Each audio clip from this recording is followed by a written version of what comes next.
မောင်လေးတယောက်ကအပြင်နဲ့ပန်းတဲ့ပြီးတော့တည့်ရွက်တွေအမြင့်တွေကိုတယောက်လိုဘယ်လိုပြောလဲလို့ပဲထားလို့အရင်ဦးစောတစ်ပင်ကိုအရင်ပြောမယ်တစ်ပင်ကိုတယောက်လို树ဆိုတာတစ်ပင်ကိုပြောတာဥပမာဒီမှာတစ်ပင်တစ်ပင်ရှိတယ်ဆိုရင်这里有一棵树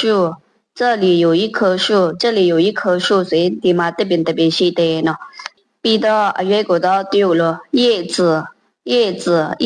ဆိုရင်အရွက်ကိုပြောတာပြီးတော့အရွက်ကိုနောက်တစ်မျိုး树叶လေးပြောလို့ရပါတယ်ဥပမာအရွက်တွေ6ကုန်ပြီဆိုရင်树叶干了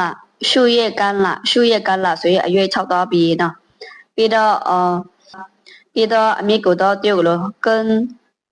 根ဆိုတာအမြစ်ကိုပြောတာတစ်ပင်အမြစ်ဆိုရင်树根ဆိုရင်တစ်ပင်အမြစ်ကိုပြောတာဒီတစ်ပင်အမြစ်အရင်ရှည်တယ်ဆိုရင်这个树根很长这个树根很长ဆိုရင်ဒီတစ်ပင်အမြစ်ကအရင်ရှည်တယ်ပြီးတော့ပန်းကိုတော့တယောက်လို花ဆိုတာပန်းကိုပြောတာ